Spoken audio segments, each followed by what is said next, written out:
नमस्कार दोस्तों, आप सबका हमारे YouTube चैनल पर स्वागत है। आज हम क्लास सेवन्थ और टॉपिक है वन एवं वन्य जीव EVS के अंतर्गत पढ़ेंगे, अर्थात पर्यावरण के अंतर्गत। तो इसमें आपका जो है निश्चित तौर से 2-4 नंबर का आपके परीक्षा में देखने को मिलेगा। देखिए, कहानी के रूप में ये लेसन दिया हुआ है कि मोहन कहानी की पुस्तक पढ़ रहा था। ये तो उसने एक शेर देखा इस तरह से करके, मतलब ये पूरा कहानी के रूप में दिया है। फिर अंत में वो बताता है कि जीवधारियों के लिए जीवन के लिए अत्यंत आवश्यक वन होता है, क्योंकि वन से हमें शुद्ध वायु एवं जल दोनों ही प्राप्त होते हैं। तो ये सब पुरानी बातें हैं, मतलब इन सब चीज़ों को हमको नहीं पढ़ना है, हमको यहाँ से पढ़ाना है कि वनों के होने से क्या लाभ होता है। तो वनों से कागज, दिया, सलाई, रेशम, रबड़ आदि उद्योगों के लिए कच्चा माल और इमारती लकड़ियाँ प्राप्त होती हैं। वनों में जो है सबसे इम्पोर्टेंट भारत में क्या है, शीशम है, साखू, सागौन, आम, नीम, देवदार, ये आदि महत्वपूर्ण क्या है, इमारती लकड़ियाँ हैं। इन लकड़ियों का प्रयोग फर्नीचर जैसे कुर्सी, मेज, पलंग बनाने में किया जाता है। इसके अतिरिक्त फूल, जड़ी बूटियाँ, रबड़, छाल आदि प्राप्त होते हैं। लाख से चूड़ियाँ तथा सजावटी आभूषण वस्तुएं, रबड़, टायर, खिलौने, उपयोगी वस्तुएं, ये सब बनाए जाते हैं। ये सब चीज़ें हमको वनों से प्राप्त होती हैं। इसके अलावा वनों में जैसे शेर, चीता, हाथी, बाघ, तेंदुआ, हिरन, सियार, ये सब आदि पाए जाते हैं, ये सब होते हैं। अब देखिए यहाँ पे ये लोलवा फर्नीचर बना रहा है, और ये देखिए ये खाना बना रही है, मतलब ये कुर्सी बना रहा है। ये देखिए यहाँ पे सागौन के पेड़ है। ये तमाम चीज़ें जो है वनों की इमारती लकड़ियों से प्राप्त होते हैं। अब जीव जंतु भी हैं, हाथी भी है, हाथी को चारा से है।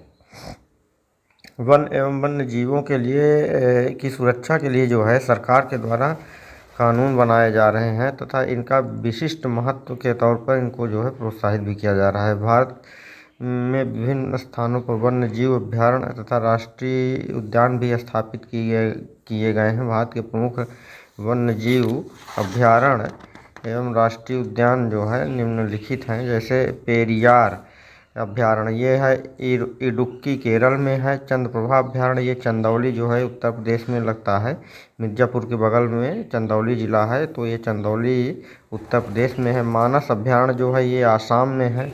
जल दापारा अभ्यारण्य, ये पश्चिम बंगाल में है। कान्हा अभ्यारण्य, बांधवगढ़ राष्ट्रीय उद्यान, ये मध्य प्रदेश में है।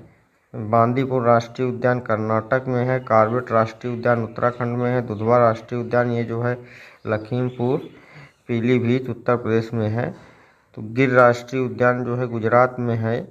ये केवला देव एवं सरिस्का राष्ट्रीय उद्यान, ये राजस्थान में है। नंदा देवी राष्ट्रीय उद्यान जो है उत्तराखंड में है। सलीम अली राष्ट्रीय उद्यान, ये जम्मू कश्मीर में है। महावीर स्वामी वन्य जीव विहार, ये ललितपुर उत्तर प्रदेश में है। तो इस प्रकार से सरकार के द्वारा ये तमाम प्रकार जो है ये अभ्यारण्य बनाए गए हैं, जिनके माध्यम से वन्य जीवों को संरक्षण प्रदान किया जाता है। भारत में क्या है कि प्राकृतिक एवं वन्य क्षेत्रों को राष्ट्रीय उद्यान एवं वन्य जीवों अभ्यारण्य के रूप में सुरक्षित करने के प्रयास भी बहुत हुए हैं, लेकिन उद्यान क्षेत्र में कटाई, चराई या आवास को नुकसान पहुंचाने वाले किसी भी गतिविधि को अनुमति नहीं दी जाती। जबकि अभ्यारण्य में स्थानीय निवासियों के लिए जंगली उत्पाद एकत्र करने, वृक्षों तथा घास की सीमित कटाई तथा जमीन की निजी स्वरूप बना रहने देने जैसी बातें कुछ छूट रहती है। वन्य जीवों के संरक्षण हेतु कुछ कार्यक्रम भी चलाए गए हैं सरकार के द्वारा, जैसे विलुप्त प्रजाति का प्रजनन केंद्र कुकरैल वन लखनऊ में 1984 और 85 में स्थापित हुआ था। फिर राष्ट्रीय चंबल वन्य जीव विहार योजना उत्तर प्रदेश, मध्य प्रदेश तथा राजस्थान की ये संयुक्त परियोजना थी, जो कि मगर व घड़ियाल संरक्षण हेतु शुरू की गई थी। घड़ियाल प्रजनन केंद्र जो दो हैं, एक कुकरैल वन लखनऊ में, दूसरा कतरनिया घाट वन्य जीव विहार, ये बहराइच में पड़ता है। प्रोजेक्ट एलिफेंट 1992 में शुरू किया गया था। ये भारत सरकार के द्वारा कुछ राज्यों में यह प्रोजेक्ट शुरू किया गया, जिसमें से उत्तर प्रदेश भी शामिल है। तो ये वन्य जीवों के संरक्षण हेतु कार्यक्रम चलाए गए, फिर एलिफेंटा रिजर्व बिजनौर व सहारनपुर जिलों के वन्य क्षेत्रों में अभी निर्माणाधीन है। तो इस तरह से आप देख सकते हैं कि यहाँ पे भी कुछ कार्यक्रम चलाए गए। इटावा में फ्रेशर वन में बब्बर शेर प्रजनन केंद्र तथा लायन सफारी पार्क का निर्माण किया जा रहा है। भारत का पहला नाइट सफारी पार्क रात्रि वन्य जीव पार्क ग्रेटर नोएडा में निर्माणाधीन है। इको डेवलपमेंट प्रोग्राम, इसका प्रमुख उद्देश्य जो है वन क्षेत्रों को संरक्षित निकटवर्ती क्षेत्रों में उपज को विकसित करना।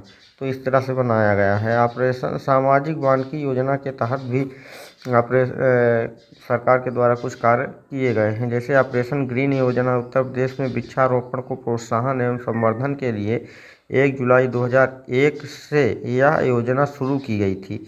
इसका जो उद्देश्य था वो हरित क्षेत्र का विस्तार एवं वनों उद्योगों का उन्नयन, जो वन उद्योग हैं उनका उन्नयन करना। फिर एक योजना इसी से जुड़ी हुई चलाई गई, वन महोत्सव 1952 में देश के साथ साथ प्रदेश में भी 1 जुलाई से 7 जुलाई तक मनाया जाता है। उत्तर प्रदेश वानिकी परियोजना विश्व बैंक की सहायता से 19 मार्च 1998 से शुरू की गई थी। तो इस तरह से जो आप देखेंगे कि सरकार के द्वारा भी समय समय पर प्रयास किए गए हैं, क्योंकि धरती को हरा भरा रखना, पर्यावरण को संतुलित बनाए रखना ये हमारी आवश्यक जिम्मेदारी है। इसलिए इस क्षेत्र में हमें जो है सार्थक प्रयास एवं कदम उठाने चाहिए। इसीलिए जो है हमारे जीवन में वनों के महत्व को दृष्टिगत रखते हुए 21 मार्च को विश्व वन दिवस मनाया जाता है।